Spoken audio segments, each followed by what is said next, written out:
અંકલેશ્વર નજીક national highway number 48 પર ટ્રકમાં ઊનની આડમાં લઈ જવાતો ₹17 લાખથી વધુની કિંમતનો વિદેશી દારૂનો જથ્થો સ્ટેટ મોનિટરિંગ સેલની ટીમે ઝડપી પાડતા ખળભળાટ મચી જવા પામ્યો છે।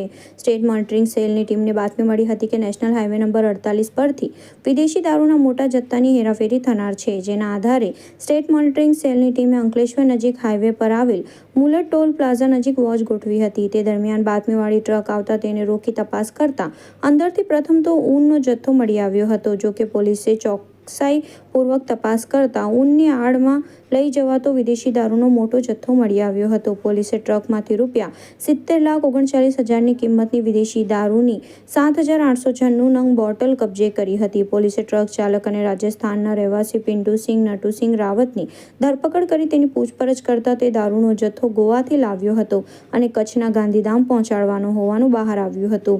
પોલીસે આ મામલામાં કુલ 4 આરોપીઓને વોન્ટેડ જાહેર કર્યા હતા, જ્યારે ટ્રક, મોબાઈલ અને રોકડ રકમ મળી કુલ ₹90,79,000નો મુદ્દામાલ જપ્ત કરી કાયદેસરની કાર્યવાહી હાથ ધરી છે। મામલાની વધુ તપાસ અંકલેશ્વર શહેર બી ડિવિઝન પોલીસ ચલાવી રહી છે।